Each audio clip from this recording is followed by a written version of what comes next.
Hi guys, welcome again to our part 2 of the video that we did earlier about how I met my sister here. Hope you will enjoy. Welcome and kindly subscribe to our channel to get more updates and new videos as well. So yeah, so we want to tell you, our viewers, on, so remember we were meeting for the first time after 18 years. We had never seen each other at all, and we were meeting for the first time as total strangers. So that evening, after that phone call, I remember after she'd given me directions of where to meet her. It was at Mega City. There's a petrol station there. And then I remember I told her, I've seen you. Yeah. And then as a stranger, remember this was the first time I was seeing her. But then there was this image of my mother. So actually I looked at her and I was like, guys, I'm seeing my mom. Actually I told her, I've seen you, but in me there was this fear. Is this the ghost of my mom? Like, the fear. Because according to me, she resembled mom. And remember, out of the three of us, I'm the one who at least had that know-how of how our mother looked like, because she passed on long time ago when we were at our tender age. And my sister here didn't have the opportunity to see her, and also even my younger brother, he can't remember the image of our mother, but at least I had that opportunity to see her. I think I was clever by then, because it is way back. And then I had seen some few photos of her, so I could actually relate seeing her. So I saw her and I was like, man, this could be the ghost. So I took that courage and I just took a courage, moved closer, and we hugged.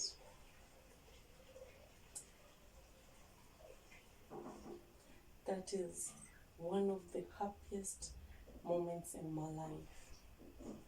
When I hugged you, sis, there's that feeling, there's that joy that came in me. And I remember we were both emotional, because you were seeing me for the first time. I was also meeting you for the first time, and according to me, I had seen mom. At least by then your body size was a bit bigger, not like now.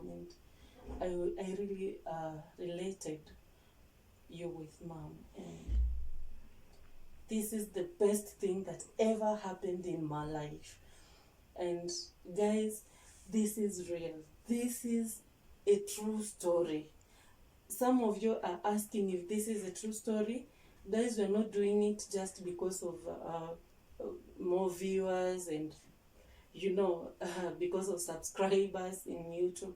We are coming out to give our story because we know, or to share our story outside to the world, so that we may motivate someone, because we know this is not a first case. It didn't happen for us like we were the first one. Actually, it is not even the last one.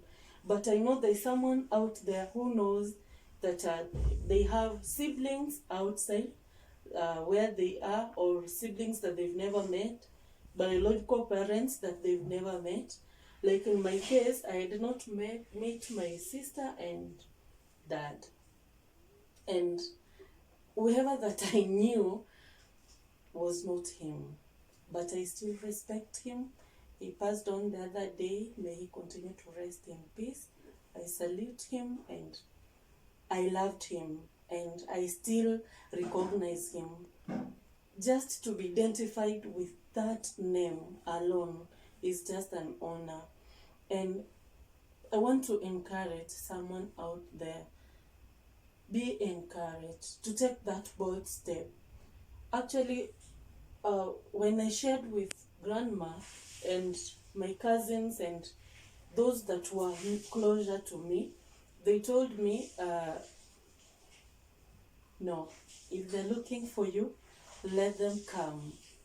And for me, it was just a journey that I started. And remember, this is something that I was told at when I was in fourth form.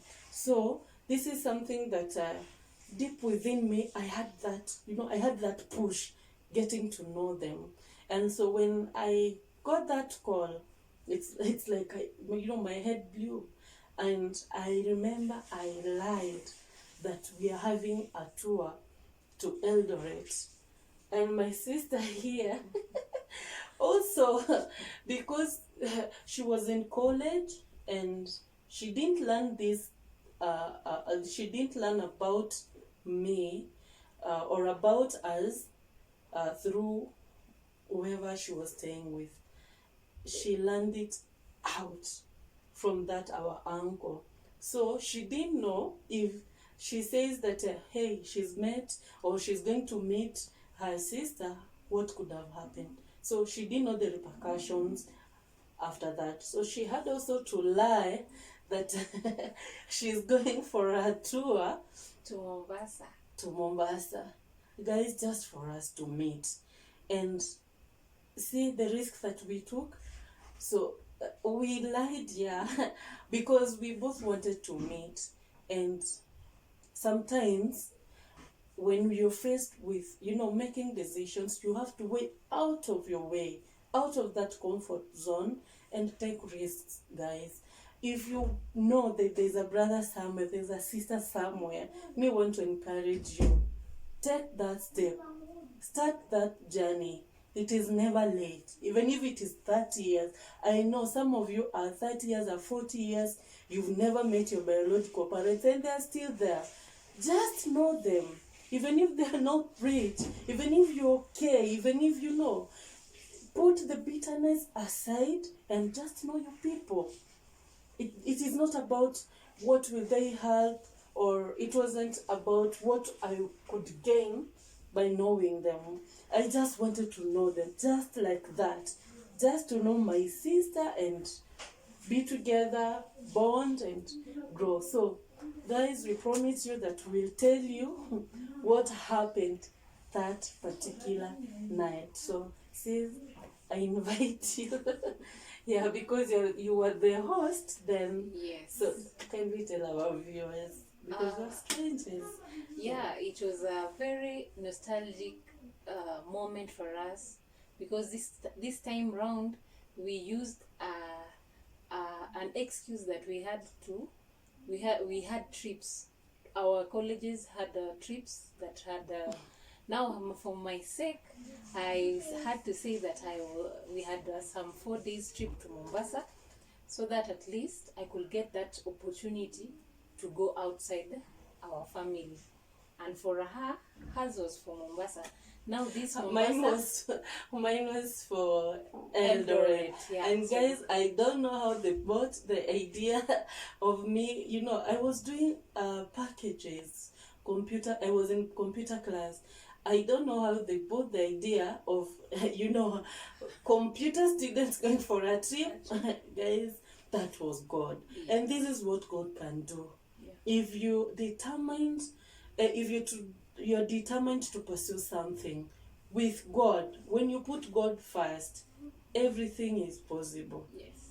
Even that situation that you're going through right now, God is able. He can just turn it like that. You might have been going through a certain condition for 18 years or for 20 years, and you're asking God, where are you? Yeah. He's just right there. Just be determined. Make that bold step and you will see a change. A miracle happened, and here we are to give the story. Yeah, now I had given her the direction when you, that day she had a practical paper to do. And I told her, when you finish, we panda gari so that you can reach mapema. And for me, I had packed my bag, ready for Mombasa trip.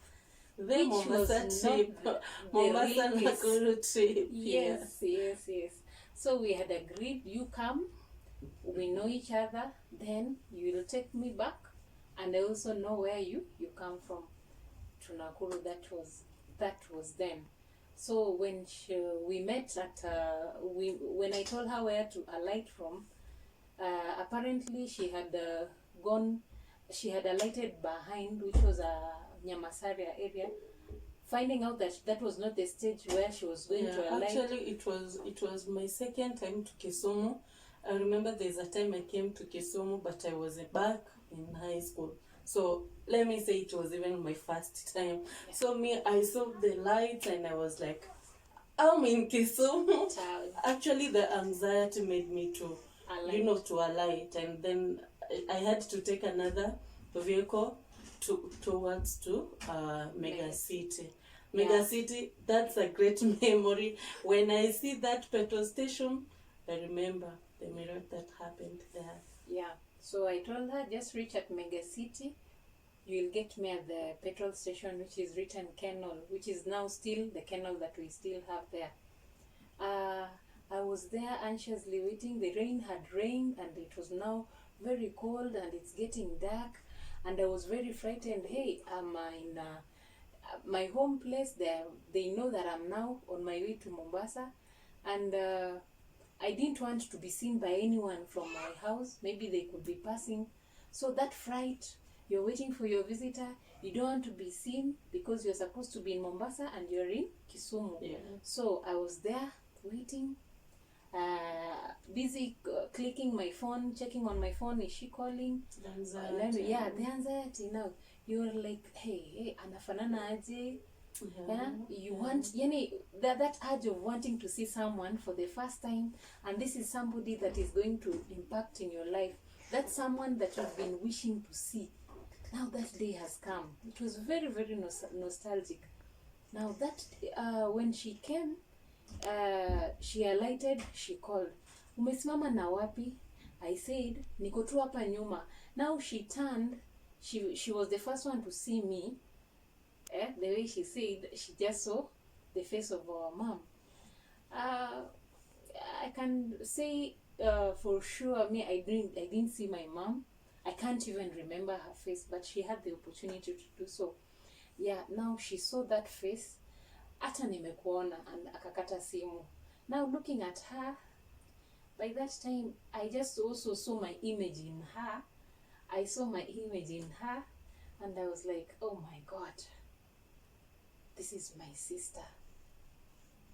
And what I just found myself, ile furaha, I hugged her tightly.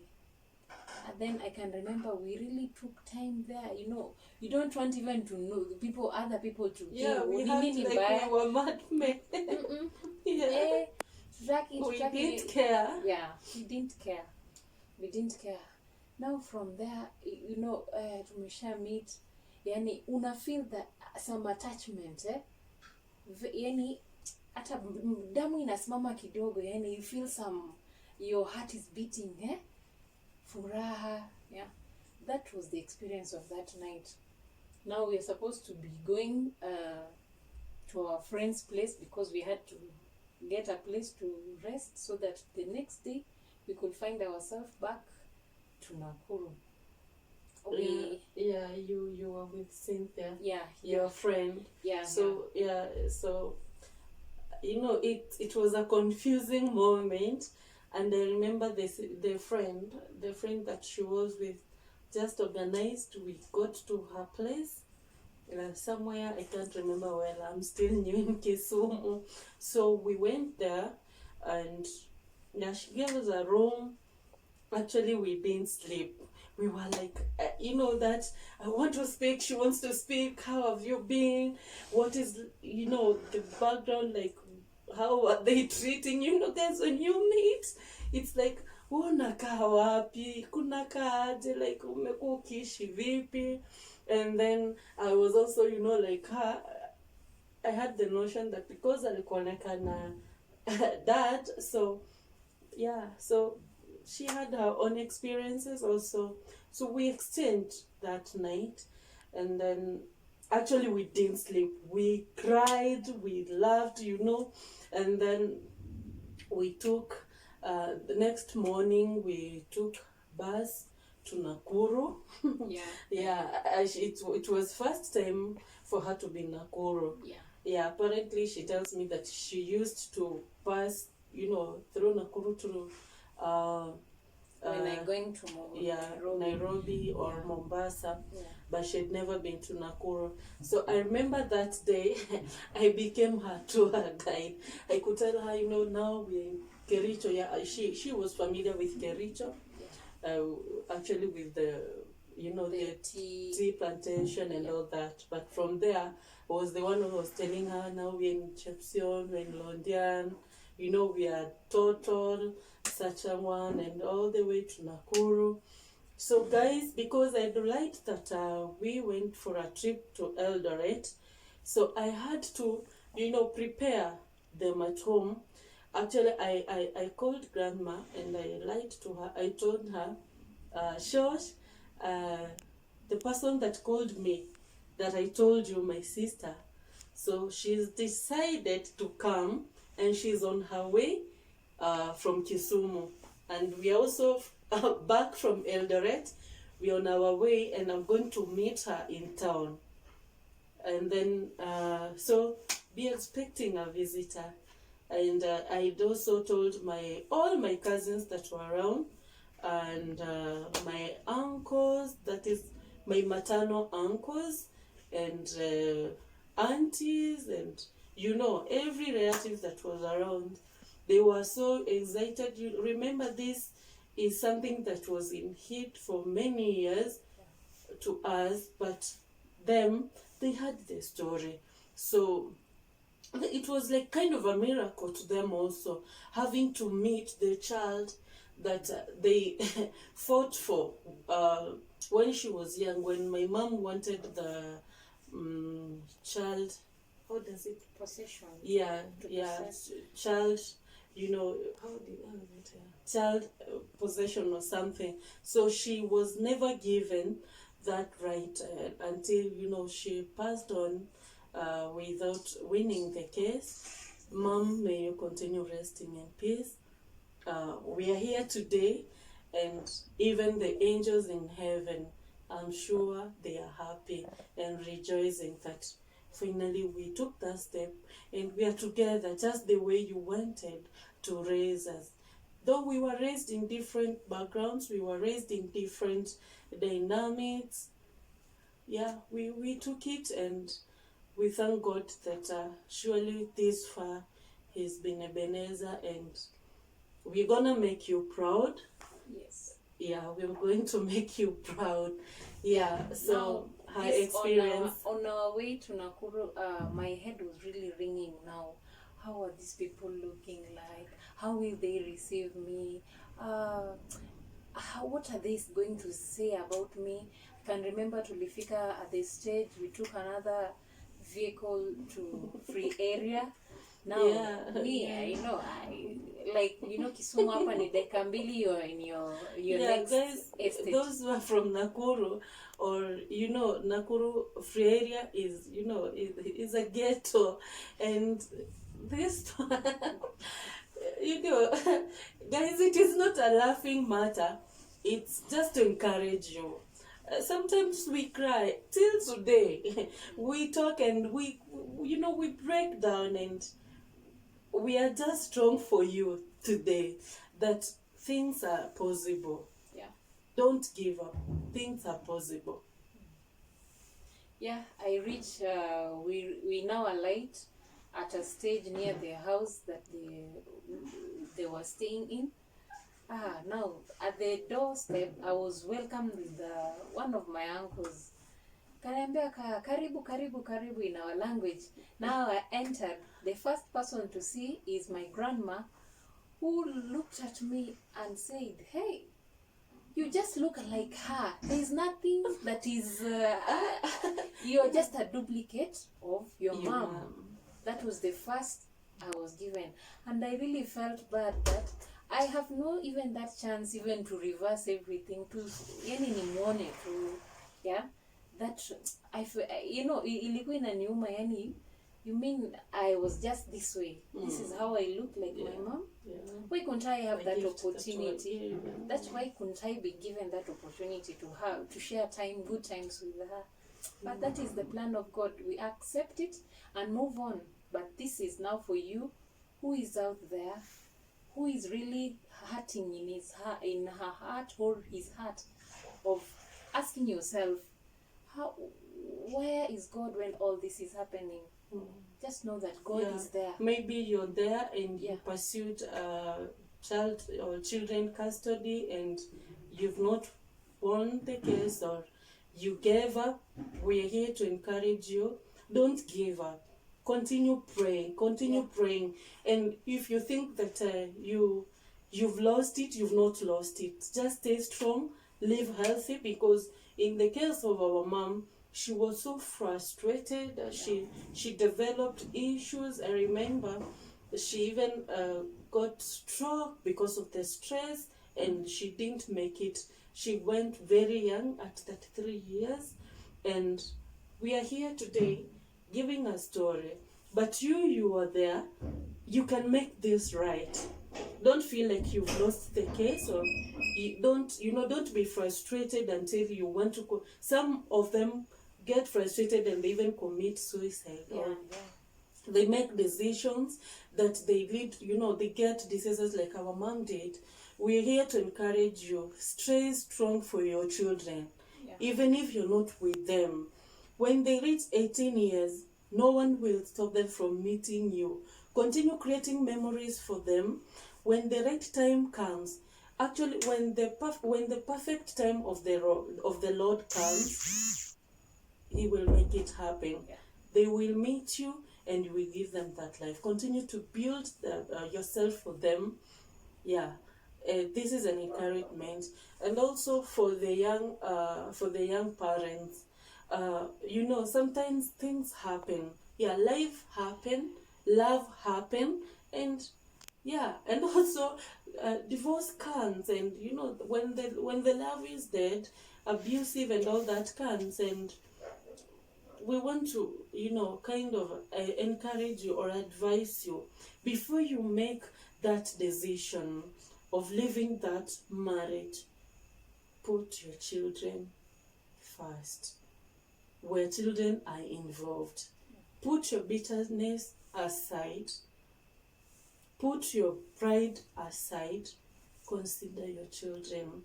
We are not saying that you stick to that abusive marriage because of children, but ensure that they have that right of seeing their father, meeting their mother, and knowing their maternal relatives. Like in her case, she didn't know anyone from their mother's side. I as well didn't know anyone from my paternal home. But now when we meet like visitors, and yet I'm from that family. And when she meets them like that is when we want to learn, that is when we want to know each other, who are this and all that. And guys, it's not a good experience. We've gone through it. Is a true story. We're encouraging you to be encouraged and make that bold step. Consider your children. So we went to Nakuru. She meets her maternal people, treated very well. I can remember there was a goat that was slaughtered. That short notice. Imagine. I really felt nice.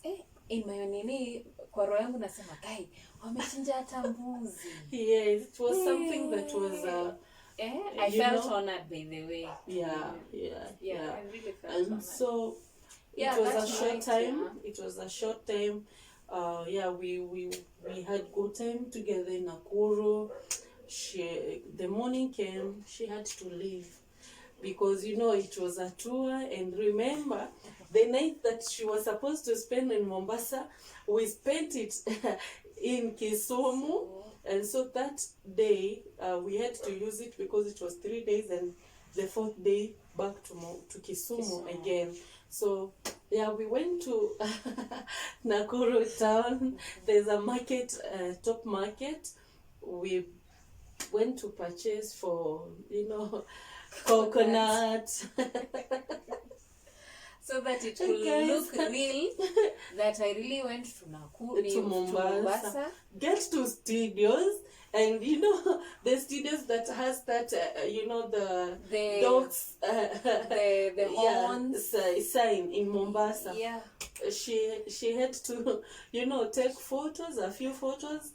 So Apparently that I had gone to Mombasa, so I had, you know, a few photos I had and to share. exchange. Yeah, So that they say hapa ni tuko tunakula na marafiki. Ndio tulikuwa tunaogelea, you know, kwa beach. Yeah, so when they ask her, we uko wapi? Like, I'm the one who is uko nyuma. Yeah, I had to get mangoes. Yeah. All those stuffs that we get from Mombasa, coconut, mangoes, and there was some shells. Jeta zilitoka wapi? I had to buy them. Yeah. And I can remember those shells. I used them. We had some decoration in the on our table back in Kisumu. Those shells niliziweka pale. And mom really loved them. When I came back, you're from and they so cool. The mangoes, they really enjoyed. And there's no one who could even think. Yeah, those I never went to Mombasa, but now we had to this get was real. for a purpose. Yeah, and it had to happen. We are not saying that lying is good, but you see here we had to be skeptical. We had to do that, guys. We had to do that so that, you know, that step for us to know each other. And from there we kept on doing secret meetings, because me from my side, from my maternal home, they were okay because we had met, and so they were comfortable. If I could tell grandma that I'm going to see Beatrice, it was very swift for me to visit her in Kisumu. From her side, she had not, because she didn't know what to tell them. No one had opened up, so she was still in college. She didn't know if she tells them, you know, finally I met my sister, you know, that boldness. She didn't have the courage because she didn't know. Maybe she could have been chased or college being withdrawn, and that fear. So we had to do secret visits, secret meetings. I could come to Kisumu, go to the same friend. We are together in the day, but at night, and Aqua Cynthia and her, wow, guys. So I remember there is a day, and I came, and this day she was like, hey, wacha nikupeleke uende ukaone baba yako. Yeah. So she had to be, you know, creative. But sis, maybe you can tell them. Now I wanted at least wamekuja. In fact, that day what I did, I first sneaked her to where we stay. That place, as in aone tu huko ndio tunakaa haraka tu when they were not there. Now what will I have done now, by the way? You know, you can create commotion in the house because they have never talked about it. I have learned it from outside. No, you just do it with your that in very secret, still confidential. We need to do secret. I took her to where we were staying at Okore, and she aliona tukafanya haraka. Now I said, leo nataka leo uende uone baba yako. anyway, I wanted her to see dad at least, the way see tulishaonana. Now let her also see her dad. So our dad, so what we did, we they we had took a business. we They had had business. They had a depot, Coca-Cola. we had a depot, a Coca-Cola depot at Juakali area near Aga Khan. So that is the place I wanted her to go, aone. And I didn't want to reach there. So, But during our passing, in the area, people could be like, kwa hizo vichochoro, Beatrice, who is this? Who is this? no, That ni looks dada, like you. you. Who looks like, I resemble like with my other brothers. So they could say, who is this? Looks like Emmanuel. This is like James. So I resemble much with my brothers, my other brothers. So I remember she was very scared. She wasn't comfortable again because she was still in this fear. So she had to leave me with her friend who had a shop directly opposite where their business were. And then I went with her to her shop, to her shop, and then she told me, now what you can do is, let's do this trick. Take this. She gave me 1,000 bob and told me, go buy 3 sodas from him. That day he was the one who was on the counter. So I went, bought 3 sodas with 1,000 bob. We did that because of the change, so that it could take time, tafuta ile change from the shelf, and then maybe he could realize something, that blood sparks.